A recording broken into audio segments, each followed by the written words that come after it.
You're about to watch a great interview on TYT Interviews. If you want to watch them live, members are the only ones who get to do that. tytnetwork.com/join. Become a member, enjoy the interviews as they happen.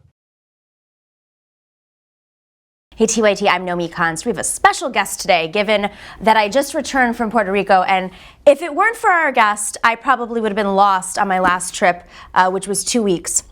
He is the author of The War Against All Puerto Ricans. This is an exceptional book, and you can take Oprah and her book reviews, but I take my book reviews very seriously because this is probably one of the best books I've read in 15 years. And I couldn't put it down. It's a very easy read. It's about the history of the independence movement, the nationalist movement in Puerto Rico, and why that's relevant today. Nelson Denis, he's a former assemblyman from New York. He is the former editorial director of El Diario La Prensa. You are quite well known in the diaspora movement here and as well on the island. Every time I would speak to someone and say, what should I read? They would mention your book. But thank you so much for joining us. It's a pleasure. Thank you. So this came out 2 years ago, and this was published at a time when the island had been facing extraordinary financial difficulties for several years, but it was before Hurricane Maria and before Trump. How significant is the book today? Well, I read it, and thank you for having me on the show y permitir que los puertorriqueños tengan una voz, to allow us to have a voice, because all too often what happens in Vegas stays in Vegas, but what happens in Puerto Rico never happens at all. And it's sometimes an Orwellian situation that we're fighting against.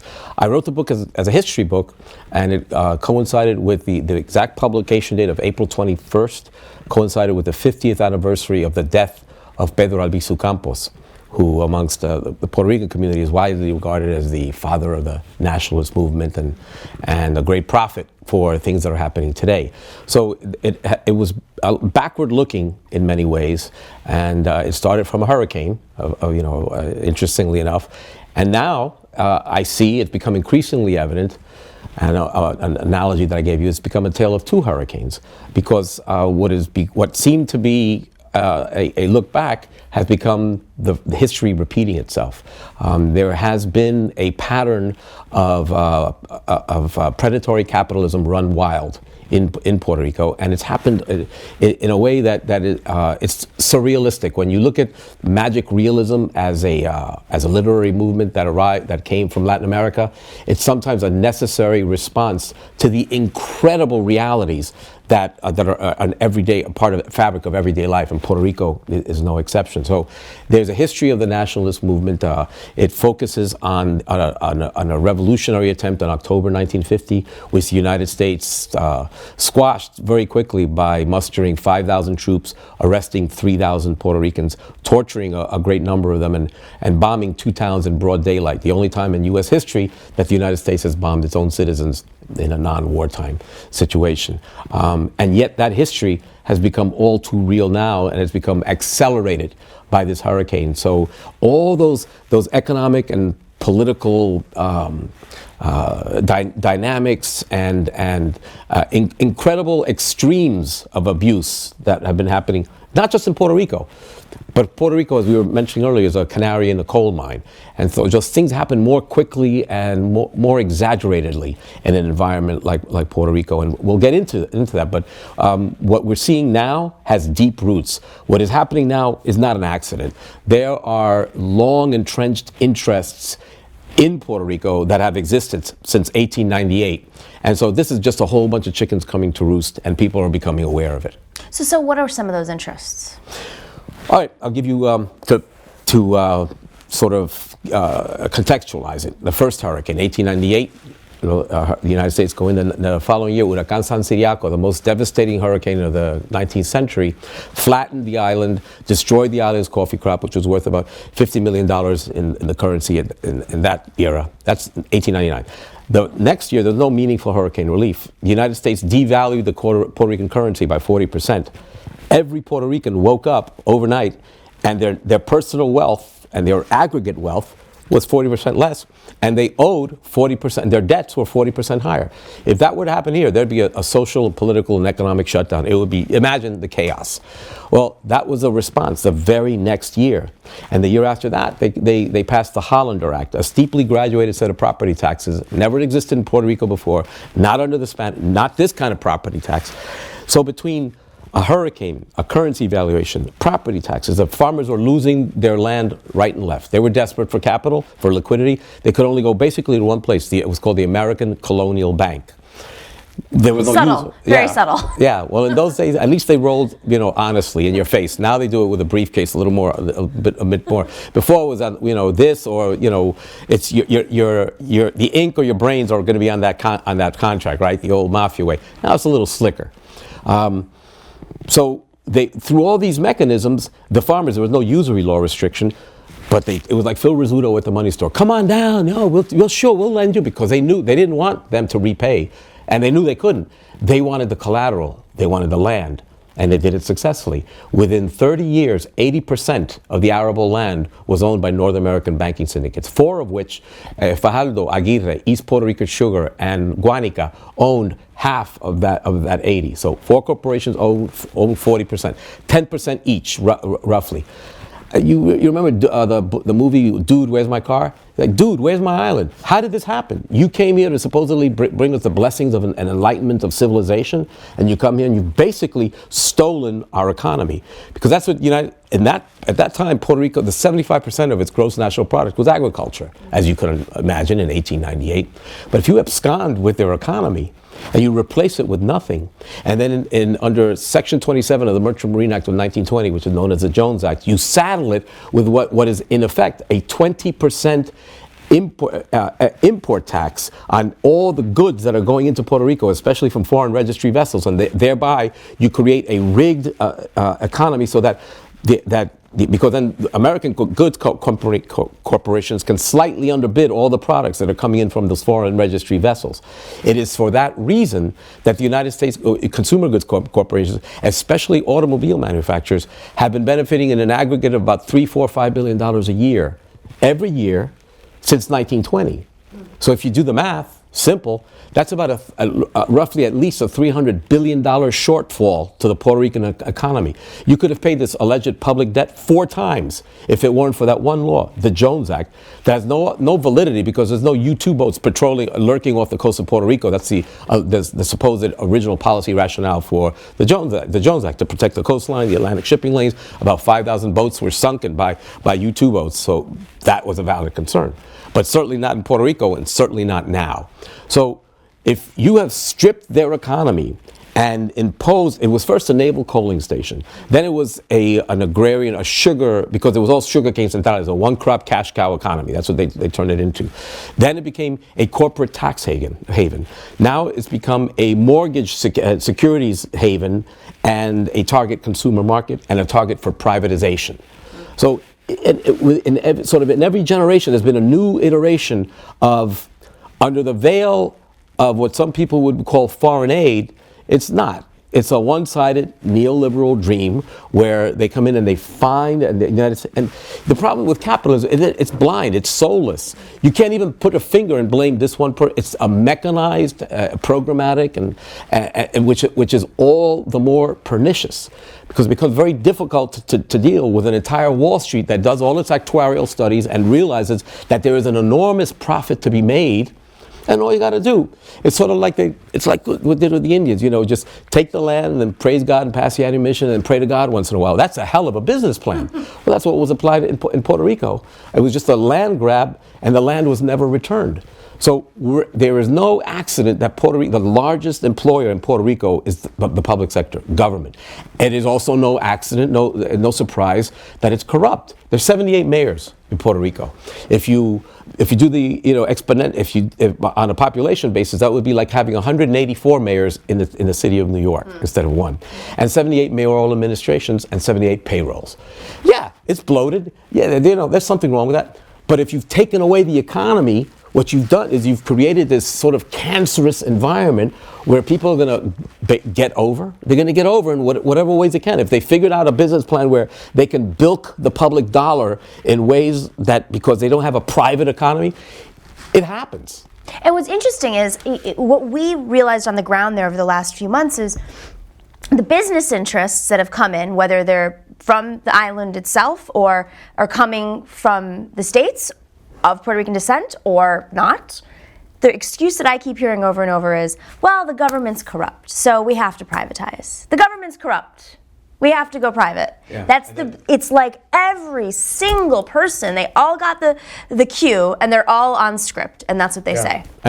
And that's sort of an inch deep and a mile wide, right. That kind of thinking, and it just misses the entire history, because also it damns an entire society. It paints everybody, tars everyone with the same brush, and it's easily digestible in the same way that they called access to Chapter 9 bankruptcy a bailout, right. And that's not the case. And if you look at the transfer payments, there's an interesting economic study that has shown that the amount of transfer money, the food stamps and the Medicare and Medicaid and all the programs that go into federal monies to assistance to Puerto Rico, and the money that's withdrawn in terms of cheap labor, the Jones Act, and all the benefits that accrue, the tremendous Act 20 and 22 tax abatement deals whereby North American capital comes in, high net worth individuals, and they have a complete 20-year tax abatement on all interest, dividend, and capital gains income. That's what the Bitcoin, the blockchain people are, that's one of the first things.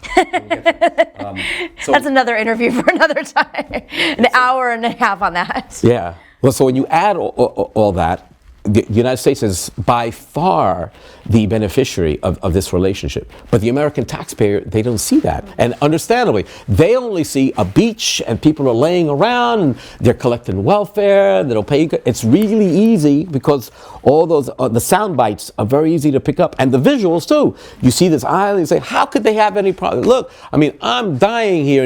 I got a cold winter, I'm dealing with this and that. They don't have to pay a landlord. I'm sorry, the United States is their landlord. It is no accident that the per capita income in Puerto Rico is $11,400, less than that of half of Mississippi, the poorest state in the Union.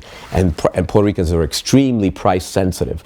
And through the Jones Act, the United States, these companies that I told you, benefit enormously because since they've basically rigged the prices from all the foreign goods that come in, they can slightly underbid all the goods that come in in those vessels. They see what the manifest, the prices are on the ship manifest. So Procter & Gamble, soap companies, Kellogg's, the automobile manufacturers, the same exact car costs $6,000 more in Puerto Rico than it does in Miami because of the Jones Act. So it's just set, it's programmed to fail. So then when you basically created a desperate economic situation, and then people do desperate things, which I certainly don't condone. There's no PPD and PNP, the two parties. There's only one party, the PLP, the party of lining their pockets. It's well known. But that's, if you throttle a people and you create only these perverse avenues to opportunity, and then you sit back and you say, well, that's a dysfunctional environment. You're damn right, but it's been created, it's been imposed. If you lift the Jones Act and allow a private economy to develop, if you allow 20% surcharge excess profits on people that have an 11.4% per capita income, it's unspeakable. Of course, you're going to develop an underground economy. They can't survive any other way. So if you do all of that and then sit back and then blame the victim, then you're right. It's perfectly scripted, and then the American people get a distorted view of Puerto Rico. Absolutely. I mean, just to put that into context, we live in New York City. I spent probably just as much as I do in New York by being in Puerto Rico the last month. I was looking at my bank withdrawals and I said, this is crazy. There's no difference. And this is, like you said, it's the poverty rate there is more than it is in Mississippi. Can I just give you one more as an example of that? PREPA, which is now the target for privatization, is awful, the infrastructures, that chaotic, antiquated whole system with a crumbling infrastructure. If you look at your Con Ed bill in New York, we pay about 9 cents per kilowatt hour. It's right there. Puerto Ricans are paying close to 23, 24 cents, close to 3 times as much for the same electricity, and sometimes they don't even get it. So what's that? En español, más claro no canta el gallo. The cock does not crow any clearer. When you're paying 3 times as much for your electricity, and your income is 11.4, something is out of whack. And those who are on diesel, we asked them, how much are you spending a month on diesel compared to what you were with when you had power? It was 4 times as much, just to start. So let's talk a little bit about the movement, because I personally feel like this is very important, especially in times like this where there's a resistance across the world growing against a lot of these capitalist policies that have been infringed on in obviously different governments and different societies. But you do see a youth movement growing, and even in Puerto Rico, you could see it visually on the streets. There's street art. There's the black flag. There are youth here in the States that are organizing on behalf of their family. But given the dynamics of the exodus, the diaspora, 500,000 Puerto Ricans leaving in the last 6 months, and the history of the independence movement, one would have to question, is this possible, is it possible that there is an independence movement again, or are they trying to stifle it the way that they did in your book, you describe in your book? There was and we discussed this before, there was a palpable sort of human face. There was an enemy that in front of you 50 years ago that Pedro Albizu Campos was dealing with. Who was Pedro Albizu Campos? Pedro Albizu Campos was the first Puerto Rican to graduate from Harvard and Harvard Law School. Brilliant man, spoke 6 languages. He became the president of the Nationalist Party. He's the one that headed it was very creative. It was based on the Easter Rising in Ireland, the revolution of 1950. And he led an agricultural strike in 1934 that was absolutely necessary. It was during the Depression. People were working on land that had been owned by their forefathers, many of whom had gone off to World War I because the United States made Puerto Rican citizens one month before World War I, and then conscripted 18,000 Puerto Ricans into the war. And they come back, at least they're citizens. We're going to have some privileges and immunities around here, kind of thing, Can I get me some Constitution?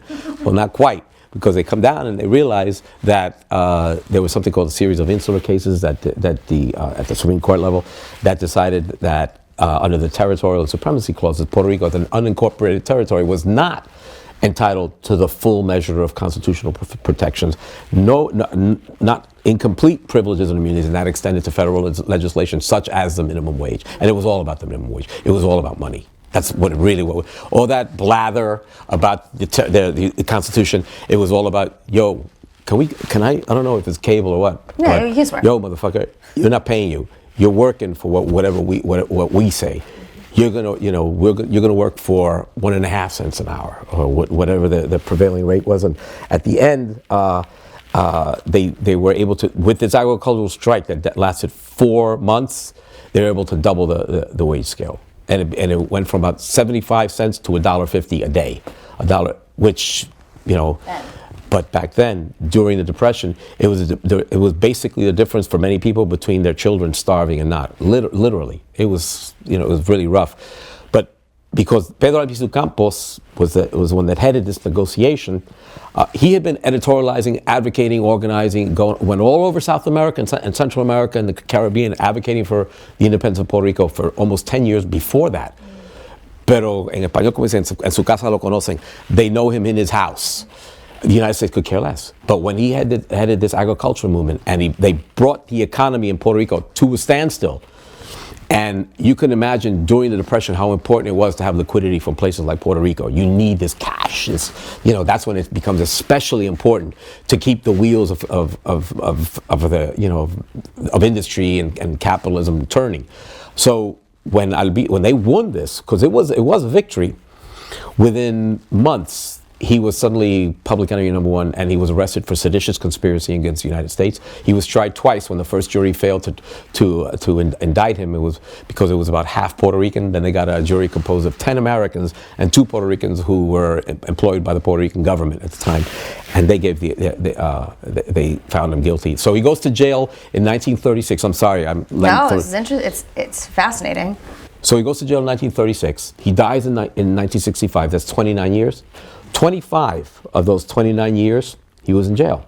And the other 4 years, he was hermetically sealed, followed by a cordon of FBI agents. They had like a rotation of about 30 FBI agents round the clock, so that at any given time, there'd be 4 or 5 of them, just outside his dedicated to him, outside his house, his car, interviewing or even interrogating anyone that came in and out. So they basically sealed him off from the Puerto Rican population. They even passed a law there were 2 laws. When he came out he was arrested, went to jail in 47,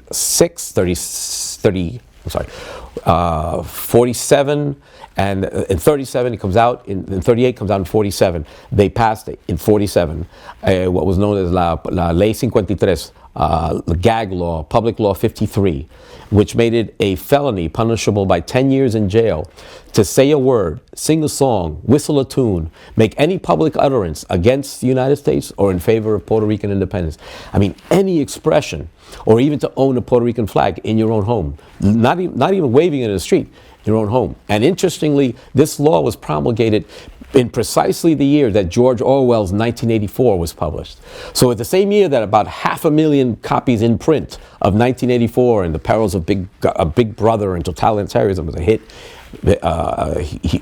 bestseller in the UK and in the United States, Big Brother was alive and well in Puerto Rico because Gag Law 53 was passed at that same time. So that gives you a sense of the sort of the parallel universe that Puerto Rico is existing in. That to basically abrogate the First Amendment rights of one man, to shut up one man, Albizu Campos, because he came out of jail at that time, they would abrogate the First Amendment rights of an entire island. So that gives you an example how the United States dealt with a person who basically was exercising what he thought was some fundamental freedoms. That democracy, the government entails a consent of the government and of the governed, and that all men are created equal. He wasn't asking when he led that agricultural strike. They came to him because people were starving.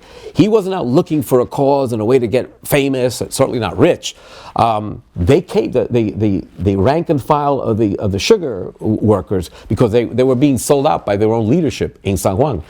It's so strange. I've never heard that before with union leaders. Yeah. So if you see the history of Albizu Campos, when his one crime, what was his crime? Apparently, he didn't have time to commit any other crimes because he was in jail more than half of his adult life. It was leading that agricultural strike. Which, as a U.S. citizen, you have the right to do, don't you? Well, that's what we're told. And it was within that context, right during that strike, that they sent in a new governor, a U.S. general who had experience in dealing with Native American populations. Not a legislator or an economic developer or a diplomat, a U.S. general that understood power, Blanton Winship. And they sent in a new chief of police, E. Francis Riggs, who was a military intelligence officer who just come from Nicaragua, where they had just assassinated Augusto Sandino.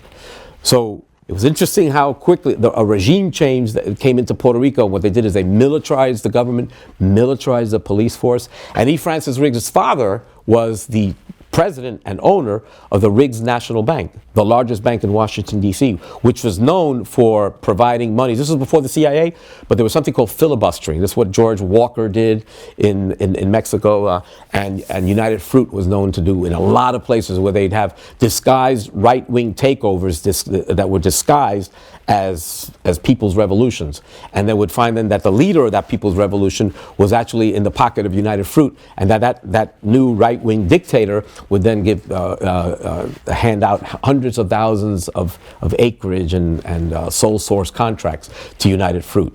And this was the business model that the Riggs National Bank was helping to subsidize, because they would subsidize some of those fake revolutions. So the son of that, E. Francis Riggs, is now and a military intelligence officer, is now the chief of police. they start assassinating nationalists over the island. There was one time called the Rio Piedad Massacre, which is in the book, where they killed 4 people and then a poor fellow who was buying a lottery ticket. And then he convenes the press, Riggs, now the chief of police. Specifically, it wasn't just about murdering the nationalists. He wanted the press to come because he announced to them, he looks right at the camera, he says, if Albizu Campos continues to radicalize the sugarcane workers, the university students, there's going to be war to the death against all Puerto Ricans. Those are his words. Standing, virtually, on top of the graves of the people that he just killed. This guy wasn't kidding. And as a measure of that seriousness, the following year was El Masacre de Ponce, the Ponce Massacre, where 17 Puerto Ricans, including a 17-year-old girl, Georgina Maldonado, who was shot dead in the back, and over 200 were sent gravely wounded, many of them mutilated, to the hospital. And then they tried to arrest them in the hospital. For doing what? For having a permit. It was on Palm Sunday. Many of them were dressed in white and in their Sunday best. They had the temerity to sing La Borinqueña, the Puerto Rican national anthem. And when they started to sing La Borinqueña is when the military, the newly militarized police, started machine gunning them for over 10 minutes. This is how you terrorize an island. I'll give you one other piece, though. Not only Public Law 53, dedicated against Albizu Campos, not only this E. Francis Riggs and Blanton Winship, they had something called the Carpetas program, which were secret police files on over 100,000 Puerto Ricans. And they were kept over almost close to 6 decades. Now, that is where I said that some of this terrorism and the state-sponsored terrorism becomes granular. Because when you think about that, how on a small island, the population was about 2 million at the time, you develop 100,000 police files with information. You can make stuff up, and I'm sure they did, and you collect some overtime, typing it in there, but the way that you get people, you need information. And necesita chota, you need a snitch. Puerto Ricans aren't inherently treacherous, or if you look at that, just to look at the anthropology of that island, it's the whole, when you've been there, it's sort of kissed by the sun. Well, there was a hurricane. But generally, it's a very generous, gregarious, affable, you can see it that's part of the Puerto Rican spirit. But if for 6 decades, you're turning people against each other, and there's a law that says you're going to go to jail if you say one word, if we find out that there's one word. So in that spirit, in that climate, it is very easy for you to bring in Pepe. Y Pepe, mira, tú eres mi amigo. So we know you're good people, pero ese otro tipo está diciendo cosas de ti. That other person says some other stuff, and we don't want to have any trouble with you. But maybe, has Pepe said anything? And so now you scare the daylights out of this guy. Maybe he won't tell you anything, but he's going to go out, and he's probably going to talk to Pepe. Then you bring in the other guy, and you tell him the same thing. It's like a prisoner's dilemma. You turn people against each other. You create, and when you have when you have the terror that people could literally get shot or disappeared, and you inculcate that year after year, decade after decade, that sort of starts wearing, it gets into you, it becomes part of your daily existence. I noticed when I was in the state assembly, sometimes when you have 10 Puerto Ricans, you have 15 opinions, and it's something could be charming, but it doesn't sometimes work, up in the state capitol. Yeah. So this is under Hoover, though, just to clarify. Yeah, Hoover's the one in the 30s. Idea. Yeah, but the carpetas continued up until the 70s, and they were not disclosed until the year 2000, which was Jose Serrano, who is the ranking member of the Appropriations Committee. Mm-hmm. How do many things happen? He's the chairman of the Appropriations Committee. They review the FBI budget. Yeah. So Jose Serrano goes to, who is then the FBI director, Louis Freeh, F-R-E-E-H. He says, there's this carpetas program. He says, I didn't know that. He, in fact, well, no, because this is, it's fun. Stranger things that happen. He very well might not have known, but the fact is, the moment that you become aware, you should then, 5 alarms should go off. You should do something. He kind of dragged his feet for a while, but he finally agreed to declassify the 100,000 police files, and it is those that I started reading when it happened, because my father, as I wrote in the press, he was taken away by the FBI. There were no ICE agents at the time. A few weeks after the Cuban Missile Crisis, my father was Cuban, he was very pro-Castro, he had meetings in my house, and he was accused of being a G2 spy. G2 spy generally doesn't have big meetings in the house and, like serve coffee. But the FBI came at 3 in. I was 8 years old, and I never saw him again. They deported him to Cuba, and I never saw him again. So when I saw these, became aware, and I foiled, I didn't read Freedom of Information Law. I got about 10,000 pages. But there's 1.8 million pages. You could write 20 books. You could write an Encyclopedia Britannica, Puerto Ricanica, whatever, about and some really graphic, unusual things, the kind of things that make you become a magic realist. And so when I saw those files, I said, there's a real hidden history. There's a book in the bookshelf that needs to be there, and that's when I decided that it was important to write this book. I don't want to give away one of my stories that's coming out, but I was on the roof of one of these Bitcoin bros, the leader of the Bitcoin bros. He bought a piece of property in Old San Juan, or he's in the process of buying it, and there was a party, and I was embedded with them. And one of the bros, this is in Old San Juan, looks down and he says, God, this is like a meditation crowd. This is such a beautiful island. I mean, look at that building. Look how beautiful that building is.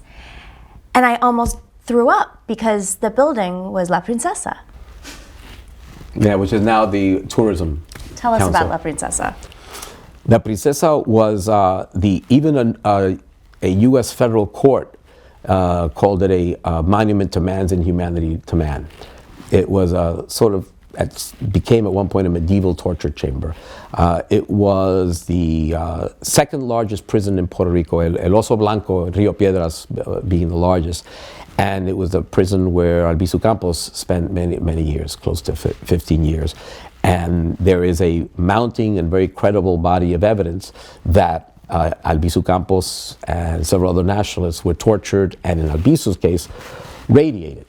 And it's, this is the kind of thing you say, oh, Nelson, please, we're now into X-Files territory. I thought we were doing news, but I mean, that's what the research is there, it was reported FBI. on, and they Yeah, and then, but it's really bizarre, and it becomes dramatic. He would wrap cold, wet towels around his head to protect himself, and so they would start calling him El Rey de la Toalla, which has the king of the towels, which has a sort of almost a kind of a religious ironic, because when Jesus came on he was the king of the Jews, so he's the king of the towels, and he would wrap himself and cover himself with Jergens lotion, and that it is easy to declare someone like that off kilter, imbalanced, insane, and it's pretty good politics to do that, because if the head of the nationalist movement is insane, what's that say about the nationalists? So rather than turn Albizu Campos into a martyr and assassinate him, they did this slow burning, like put him in a rotisserie oven for years. These horrible photos that you put in the book. And that was just one or two. There's more. And the thing, the cynicism that I feel that, and this is where things, as I said, certain things happen on steroids in Puerto Rico, is that there was complicity, just like there is now with this privatization movement, where Rosselló is doing this hurricane, El Gobernador Rosselló, he's doing everything. This hurricane has played itself so neatly into his hands. Well, for Governor Luis Muñoz Marín, who had a vested interest in keeping the nationalists at bay, that played into his hands too. And when you think that the fact is that La Fortaleza, the governor's mansion, is not nearly close, it's not merely contiguous, it shares a common wall with La Princesa. They are literally conjoined. There is no way that Gobernador Luis Muñoz Marín didn't know exactly, it wasn't ordering, it wasn't the maitre d' hotel of that prison. He knew exactly what he was doing, what was happening to Albizu Campos. And there's even, I sent you the information on YouTube where he goes on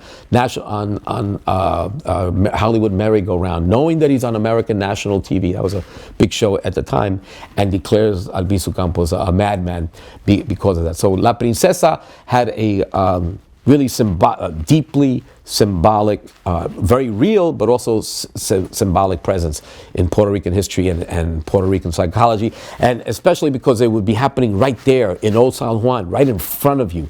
That kind of vicious inhumanity could be perpetrated and maintained right in the middle of your own population.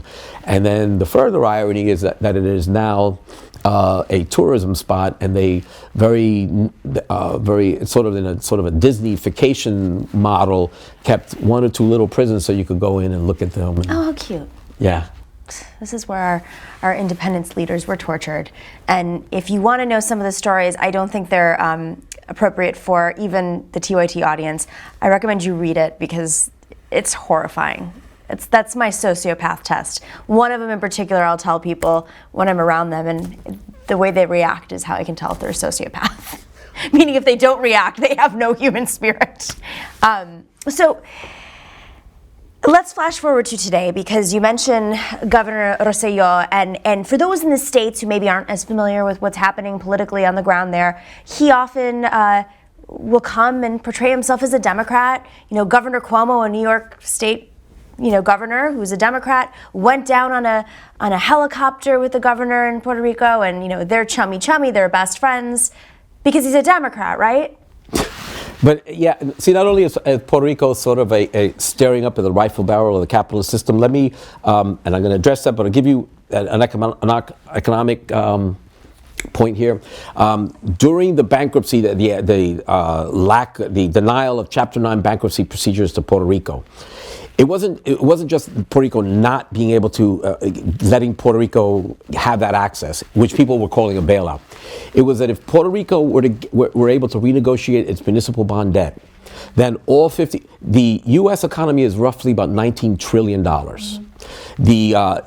The annual issuance of municipal bonds in the United States from Wall Street is about $3.7 trillion. So if you divide 3.7 into 19 trillion, that's 20 to 22%. So in any given year, slightly over 20% of the American economy is being filtered through these financial instruments. Wow. So you see, the municipal bond market is almost a third rail. It used to be Social Security was a third rail, right? Not anymore. But the municipal bond market, if Puerto Rico were allowed Chapter 9 bankruptcy access and renegotiate its debt portfolio, then all 50 states would suddenly clamor and say, what's good for the goose is good for the gander. You're giving them triple tax exempt bonds and access to renegotiating their debt. Every state would suddenly demand, and understandably, and they would have a precedent for renegotiating their debt. What would that do to Wall Street finance if every state in the union now has a credible case for renegotiating its municipal bond debt? It would be an implosion of that market. It would be a radical restructuring. It would be very chaotic, to say the least. So no president, no Congress, really, if you think about it, and Obama did something he said, and this is how politics works. Congress must act, because Congress must do. I agree that, but at no point did he issue any executive orders or give any Treasury Department incentives to any of the hedge fund operators to renegotiate the debt, because at the end of the day, it was $73 billion, not trillions. Right. So he had all sorts of instrumentalities that he could do, but he knew that is something you don't tamper with. You don't tamper with, your arms are too short to box with that. Mm-hmm. And so the reason I'm saying this is because all those hedge fund owners, they gave money to Hillary, they gave money to Cuomo, they took the money. The only candidate that didn't take hedge fund money was Bernie Sanders. All right? That tells you something. The only candidate that addressed the Jones Act was Bernie Sanders. The only candidate that said we need to radically restructure and give them bankruptcy, a Chapter 9 bankruptcy, no ifs, ands, or buts, was Bernie Sanders. So that tells you something. Okay. Yes. So now these same candidates, Cuomo and all the rest, they will go down, sure, but it's somewhat tainted, because when the chips were down, when you had a chance to really declare yourself on behalf of it's like motherhood and apple pie. Of course, you're going to go to Puerto Rico after a hurricane if you got any sense. Trump managed to blow that one, in his inimitable fashion, but. Cuomo has his own possible presidential agenda or whatever else, and so and then they went up to the Bronx about 3 weeks ago, and then Ruben Diaz Jr. got Who's Ruben Diaz Jr.? He's a borough president of the Bronx. Nice guy. I served with him. We were assemblymen at the same time. But politics sometimes is especially kind of a greasy pole, and you don't know where people are really positioned. And so this for me is a bellwether where people would stood on the bankruptcy protections for Puerto Rico, and now, as you said, people are going to Puerto Rico and they have photo ops, and where is Puerto Rico in the middle of that? Puerto Rico is very often just an economic and political football and a target of convenience. And the only way to meaningfully redress what's going on in Puerto Rico is this. Let me just veer momentarily into privatization, because that's what Rosselló is all about, the current governor. His party is the PNP, the one that's the ostensible statehood party, which is not going to happen. We can go into that for some. I do want to talk about statehood later, but we'll get to that. Yeah. But this has been like frick and frack. It's Tweedledee and Tweedledum, because both parties know they have used this as a raison d'etre, a reason to get elected, because there really is no other reason to vote for these people in Puerto Rico, because they're not about anything. They have mismanaged the economy for decades. So the Commonwealth itself was suspect, and now it is clear that there's $73 billion reasons why that Commonwealth relationship isn't working. But no one is really talking about the real alternatives, because statehood isn't one of them. But what it does is it gives them no reason to campaign. It was the PNP, Rosselló's own party, that created the Public Partnership Authority and elevated it to the level of an authority. In other words, brought it to a cabinet level position. They did that during the Luis Fortuño's administration from 2009 to 2013. However, it was Fortuño that created more debt in history than any other governor. In Puerto Rican history. He was only there for 4 years. 4 years. 4 years. $16.4 billion in debt. An exponential. No other governor has come close to that. Then he goes and he's at a Washington D.C. law firm of Stepstow and Johnson. And he lectures people about Puerto Rico has a debt problem. You son of a bitch! You are the one. Out of that $64 billion, $9 billion is as of yet not fully, properly accounted for. $1 billion, I wrote about this, $1 billion, it was spent on public relations. I'm not kidding. There's a line item of $1 billion for public relations. $400 million was for something called a gasoducto, which was going to be this big pipeline going through the middle of Port. Never got built. $17 million of that $400 million went to a friend of his named Ray, a childhood friend, for soft costs, for an architectural study, and it was like whitewater. The Ray had no experience in building pipelines, knew nothing about it, but so his friend Ray got $17 million. The pipeline wasn't built. Ray made his $17 million. The Puerto Rican economy, $16.4 billion. I'll give you an example of how some of that rolled. $4 billion PREPA between 2010 and 2011. There were 4 Series AA bonds that were issued, 4 in a row, and they total about $4 billion aggregate of debt. Now, a subsequent study has shown. And it's in the when I then looked at the fine print, I said, well, yeah, they even said it in the red herrings and in the material that was filed.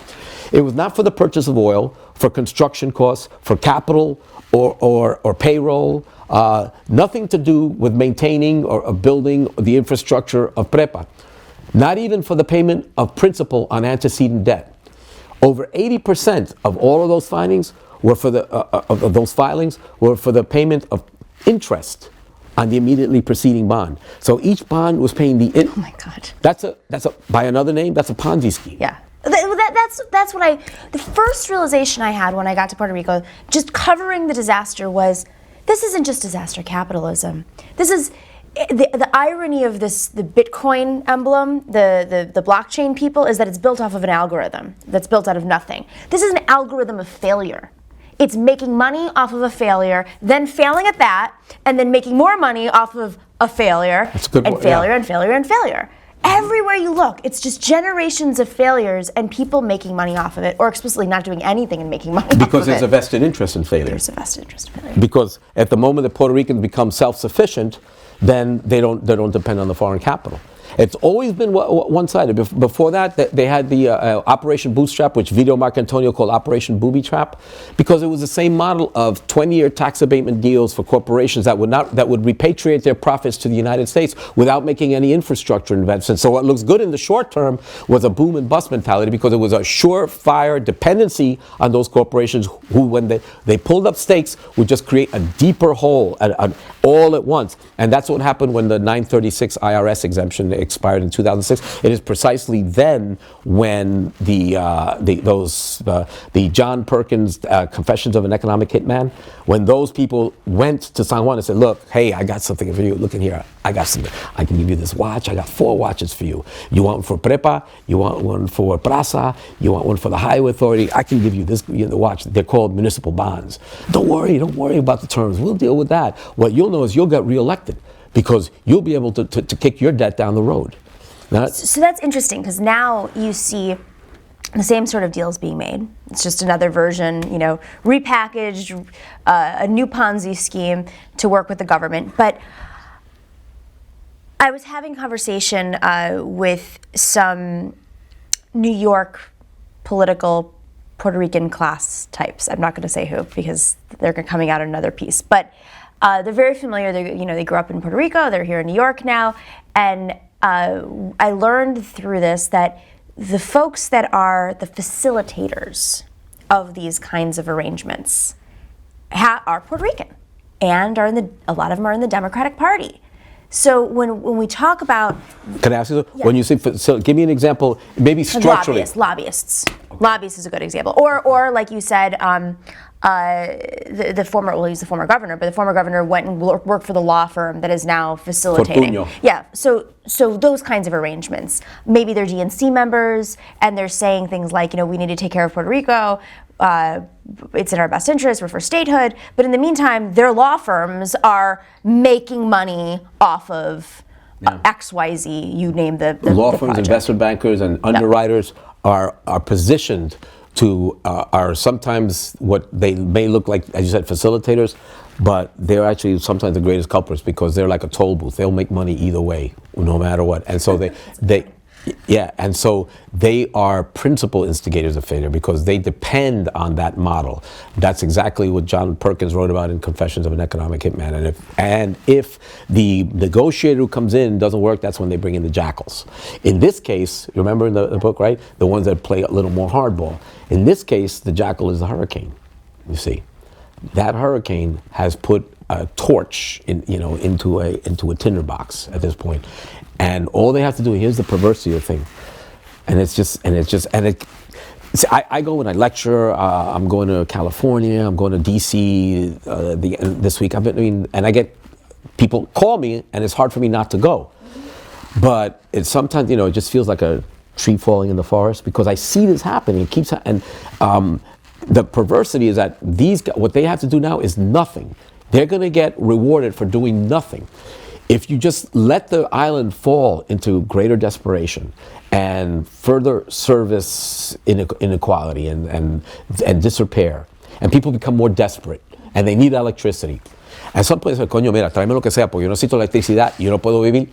They'll say, do what you have to, but for God's sakes, get me some electricity, right? So they get rewarded for just waiting, and just let human desperation become the order of the day. And that's pretty sickening. Because at that point, what they're doing, they're monetizing misery. Absolutely. That's exactly it. And when they're on your side, supposedly protecting your interests, that's why I bring up the Democrats. I think it's expected that the Republicans are going to do those types of things. But when you have Puerto Ricans working in the Democratic Party, doing this, saying on behalf of their people, that I think is what was enraging to me. Let's talk about some of these disaster capitalists right now. What's happening on the ground? What's the latest version? Well, I'll give you an example of something that for me is really glaring. I talked to you about Prepa, how they was just basically a Ponzi scheme. Here's one that's sort of recent. It was set up during the Fortunio administration. Goldman Sachs and Abertis Corporation are now the co-managers of the largest highway, the most profitable highway in Puerto Rico, PR 51, PR 22, which stretches from Atillo to Atuey, and it goes through from Atillo to Santurce, and it traverses San Juan. It's the most profitable. They got originally a 30-year lease, Abertis Corporation and Goldman Sachs, on a 50-50 revenue split with the government of Puerto Rico. And there was a lot of public review, a lot of discussion and debate, but they finally did it. But then what happens, behind closed doors, it was announced. They renegotiated it, but not under any public review. It was simply announced. It was just enunciated. oh, it's a New Deal. Well, how the hell did you get to New Deal? Who bid is it? Yeah, exactly. So the New Deal is this. They extended the lease by another 20 years, and the revenue split is now 75-25 in favor of Goldman Sachs and Abertis. And they increased their investment. But I know fully well that they amortized that investment, and they based that investment on the revenue split. So all they did is enunciated a new revenue split, ran to the banks, and they were able then to finance that because of that. And now they're scheduled to make an additional roughly about another $1.5 billion in profits off of that deal. But here's the kicker: in the same week that they announced this new deal, Luis Fortuño, who I just mentioned, was announced, glowingly as a new member of the board of Abertis Corporation. So they're not even keeping it a secret anymore. I mean, that's what's so ridiculous. Is there's so much happening that even if it reported on, it gets a blip. A small moment, and that's the imbalance, and how do we change? I mean, Puerto Rico and imagine how it was in the 20s and 30s when it was separated by an ocean, when we didn't have commercial flights.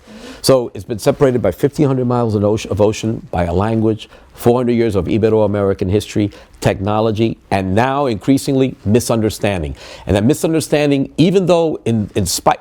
Because of, I believe, of increased technology, attention spans are shorter. Sound bites rule the day. Fake news, unfortunately, on this venue accepted, but it is very easy for even one real fact to tumble upon another and displace it. So Puerto Rico, it just isn't registered. The reason it's even that we're getting this window of discussion is because of the fatal economics that make it possibly the worst public default in history, and now this hurricane, right? And so that's unfortunate, because Puerto Rico is a living, it's an organism that is in dire, and it's just it's going from bad to worse. And when this media intensity goes somewhere else, those conditions aren't going to change. So it's very difficult to rivet and maintain a positive, constructive attention, which then is distorted by 501c4s. You're familiar with that, right? Citizens United now empowers people not through 501c3 nonprofits. 501c4s, you can pour money anonymously into a 501c4, right, and disinform the entire country. Which is happening all the time. This isn't necessarily misinformation or disinforming people, but I think there's a lack of understanding. Tell us about statehood, because you see a lot of Democrats for statehood, even on the far left, but it seems very different on the ground. And I got myself into a lot of trouble my first day by getting in the middle of a debate, not part of it, but in the middle of a debate about statehood. I think what Naomi Klein wrote recently in an extensive, and to her credit, exhaustive article, she really put her time into that, and it showed a lot of love. The term of multiple sovereignties, because by doing that, she coined a term. She enunciated something that we've been saying in different ways. But I think that is a way to look at how you can build brick by brick a true, viable, organic independence. So a multiple sovereign, and I'll talk about the statehood. Multiple sovereignty, one would be lifting the Jones Act. There you start building a shipping industry. Puerto Rico is a transshipment center. If you see where it is, it's the first major. There's other little archipelago lines, but it's first major landmass when you coming from the Atlantic, and it stands, sort of equally positioned between north and south, and that's why originally it was perceived, its value was perceived as a naval coaling station for the United States during the time of Manifest Destiny. Then the agricultural thing kicked in. Puerto Rico is in a position that if you lift the Jones Act, the pricing structure, that will resonate through the entire economy if people can have to pay 20% less for practically everything that they consume. Puerto Rico is a small island. It imports virtually everything, including over 80% of its food. Its electrical grid runs on oil, entirely on oil, imported oil.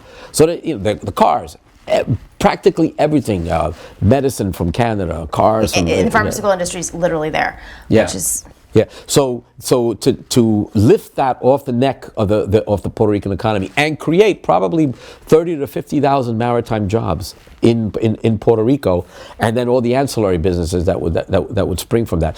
That's one element of sovereignty. Another in that multiple sovereignty model is reviving Puerto Rican agriculture. It used to be 75% of the gross national product of Puerto Rico way back. Puerto Rico isn't feeding itself right now. Agriculture is 0.8% of the gross national GDP of Puerto Rico. So there is, and that's in that trouble is the opportunity. That's another. Diversified energy starts. Wind, right? A lot of wind in Puerto Rico. Wind, water, and sun are in abundance. And that's not just in terms of powering itself, but that's an exportable commodity. The Act 20 and 22, 20-year tax abatement deals that are offered to high net worth individuals and foreign corporations, why not extend that to farmers and small business people in Puerto Rico? Give them that same fair start. To the Puerto Rican people rather than the people who are coming in and buying up all the assets. Yeah. Renegotiating or tying any of those Act 20 and 20-year tax abatement deals to forcible, mandatory repatriation, meaning in Puerto Rico, of infrastructure investment. So if you're going to get a 20-year tax abatement deal, you have to negotiate it. You have to perhaps 5% of those profits have to be reinvested in Puerto Rican infrastructure, the roads that you build. Because what's happened is they've used the infrastructure and all the benefits and the clean water and the air and the cheap labor, but they're not paying for it. And so, you have a crumbling economy because Puerto Rico has no inherent ability to maintain that infrastructure. So an infrastructure investment that are tied to these tax. So there's a lot of, there's a real mix.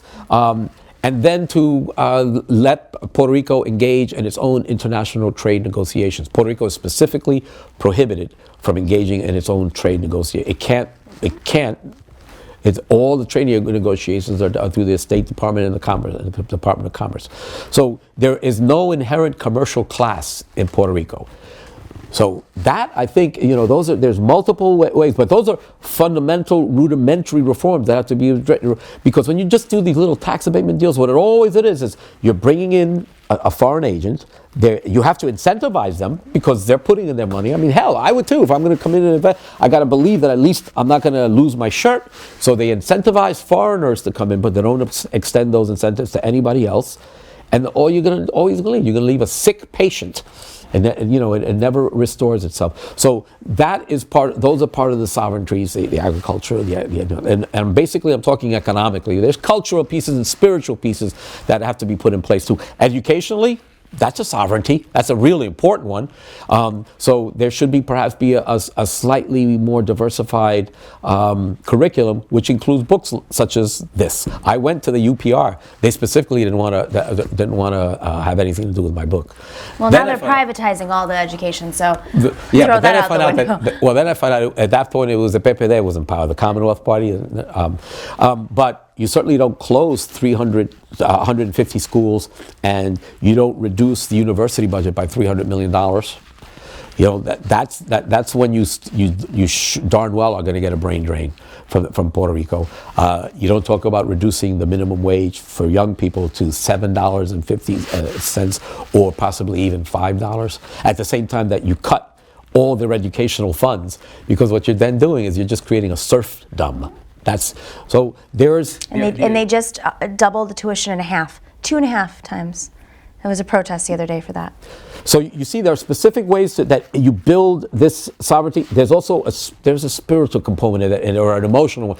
When you're dealing with the land, when you are no longer utterly dependent on someone else for your food supply. I don't know if you're aware, but there's more Walgreens and Walmarts per square mile in Puerto Rico than anywhere else on the planet. With people that have an 11.4%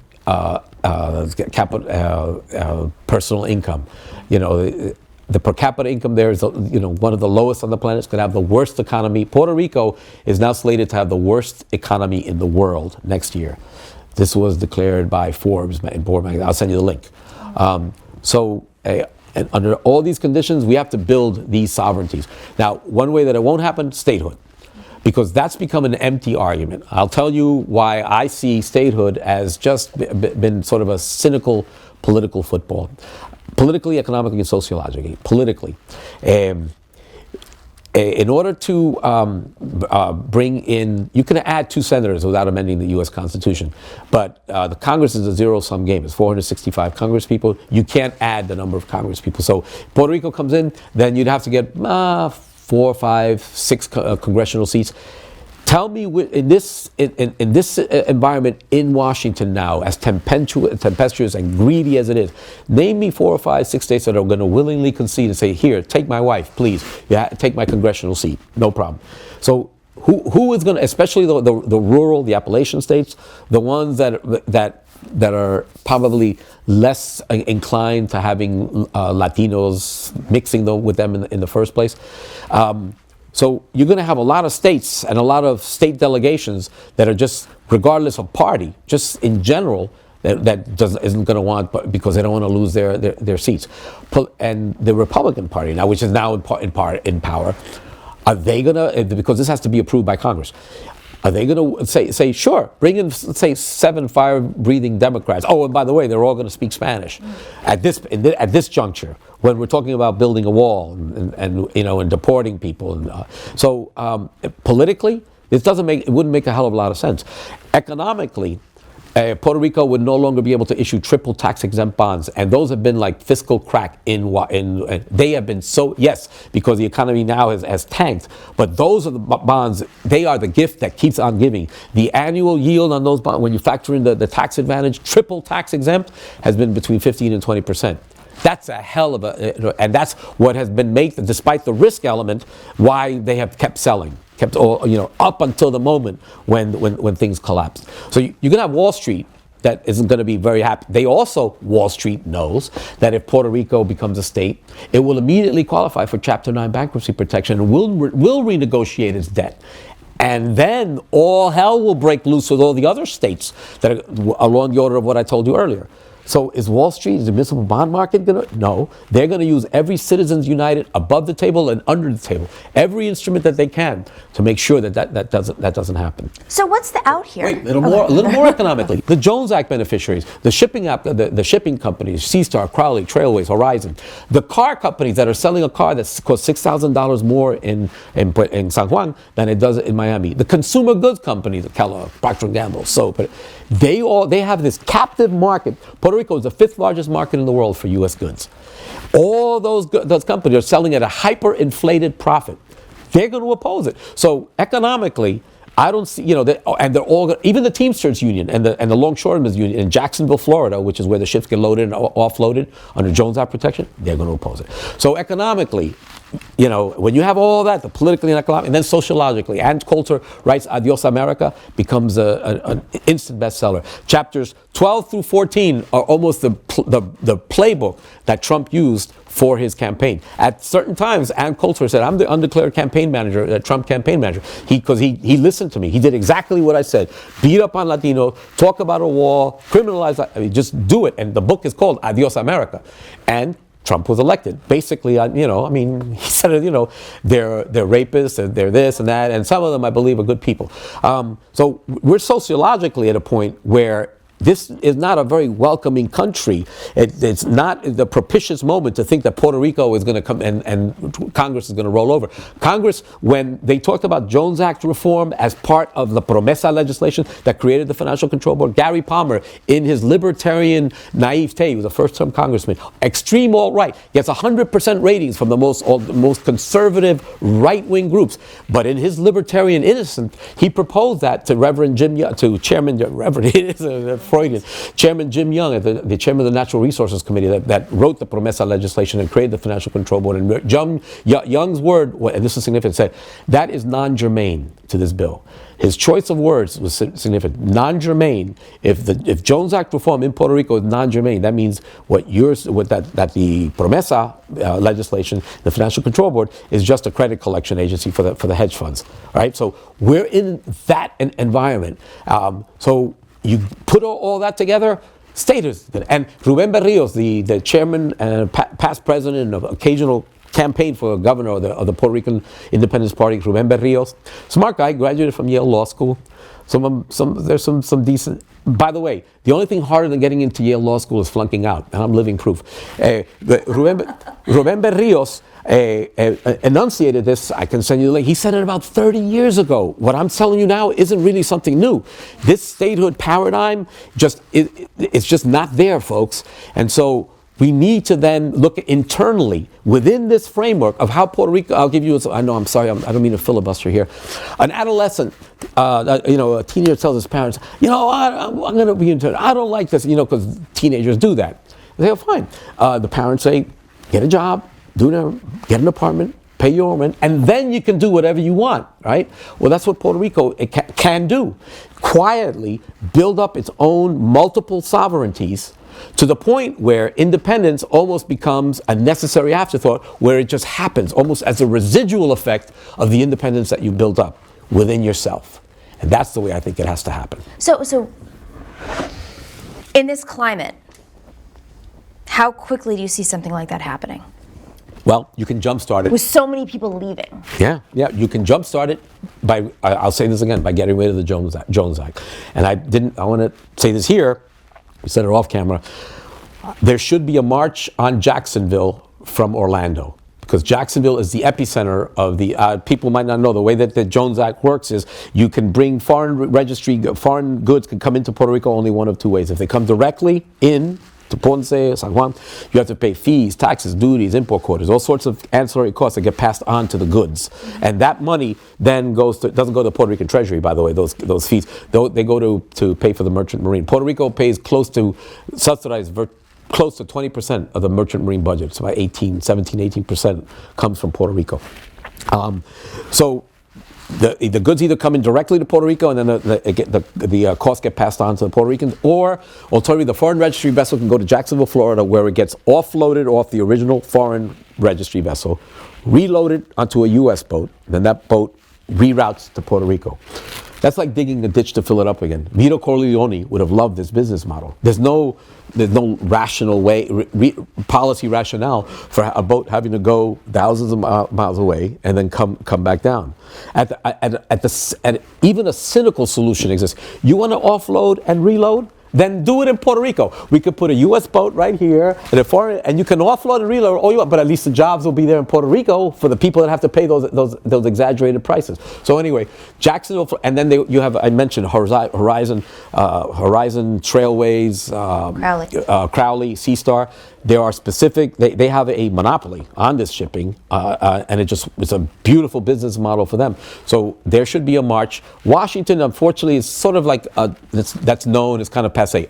A march that becomes a little bit disruptive, but more than anything, an organic, because it's about a 200-mile distance. So you would have communities and senior centers that would help each other along the way. This would be like a new civil rights march. And so I've been advocating for this for 2 years, a march on Jacksonville from Orlando. And it would also galvanize Florida, which is a battleground state, and it would instead of, the Latino vote is enervated in many because they don't know where to turn. They get patronized. But this is one way when you galvanize people and bring them in. And Saul Alinsky would have loved this model because it's built on something real. And it's also built on rage. There's people there that are desperate. The FEMA money's going to run out. They don't know where. But there is a lot of emotional power in Florida, I think, that can be harnessed around this issue. So based on that, before we wrap up, who's the Puerto Rican civil rights leader of our time? Is there one? There's one person that I think has really stepped up to the plate a number of times, and his name may not resonate as much, like an Al Sharpton but Congressman Luis Gutierrez has spoken truth to power. He is also the only congressman I noticed that voted against the Promesa legislation in the end. Which everybody's changed their mind on now. I know, right? Including some celebrities who shall remain nameless. An example. Well, I'll name one. All right, that I think would be great, but to give you a sense of how complicated it is. people get caught up in the civil rights. When Martin Luther King and Charlton Heston and Marlon Brando and Ruby Dee and Ossie Davis and Sammy Davis Jr., that creates a little more sort of helium in it. So we have some of our celebrities, but J-Lo as an example.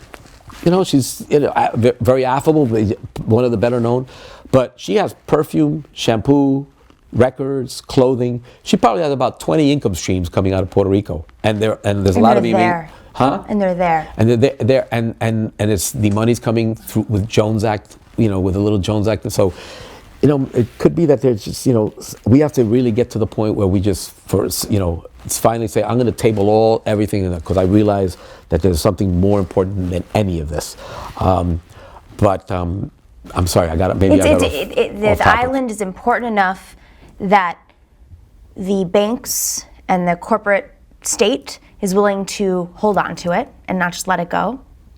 But it's reminding the Puerto Rican people that they have that power. That because it's such an important island, they have the power to use that against these forces. Meaning, when you're being colonized, you have a colonial mentality, forgetting that you're so important that you're worth being colonized. There's one urgency, and I don't know how much time we have left, and this is a concern that I have, but I think it's been shared, and I think that even Naomi Klein mentioned it in the last few paragraphs. The urgency is this, and I hope people just take this into account, that Puerto Rico is sort of a test market in some ways, for human brutality. People are dying, and even the deaths are being underreported. People's lives are being distorted and misreported. And so, in a sense, Puerto Rico is a canary in a coal mine. And there is going to be an accelerated fire sale on the Puerto Rican public infrastructure. The electrical systems, schools, highways, hospitals, airports. It's all perfectly positioned to become a giant ATM for Wall Street. Yeah. And this hurricane has just put it on a silver platter. And this could happen, and Naomi Klein, this could happen within a few years, but it could happen a lot quicker than that because of if the P3s, they call them public-private partnerships, I think they're P5s, public-private partnerships for the plunder of Puerto Rico. Mm-hmm. Because once these agreements are signed, it becomes a lot harder, because now you get into litigation, you get into another level of politics, and it is the kind of litigation that will not receive any real congressional sanction. Once you can bet that the Jim Youngs of the world, who said that the Jones Act is non-germane, they will certainly uphold the legality and the ethical, the rule of law when it comes to upholding those public-private partnerships. And there's also vested interests even in the current administration in Puerto Rico, that the one that is in power, that created the public-private authority in the Commonwealth. So Puerto Rico it's not only Puerto Rico's up to grounds, but it's almost like a crucible of what's going to happen, what's possibly happen around the rest of the planet. So that's something to think about for all of us. It involves all of us. There's 9 million Puerto Ricans. We are citizens. We have been citizens now since 1917, for over 100 years. Fought in every war since that time. So we're very much a part of this human fabric called America. But people who think that it doesn't involve them will quickly see that there's a domino effect in this, and it can travel very quickly. So we need to pay attention to what's happening in Puerto Rico, because how many times have we said it would never happen here, never happen here, never again, and it does. Nelson, thank you. Thank you for writing the book. Thank you for being a mensch. You have no idea. All right, thank you so much for your time. If you like this interview and you're at the end, so apparently you liked it a little bit, thank you for watching. We really appreciate it. You can watch them live as they happen if you're a member. Only members get that. Go to tytnetwork.com/join, and you get not only interviews live, you get the Young Turks live, you get Aggressive Progressive live, Old School, and all of it commercial free. Come join us right now. tytnetwork.com/join.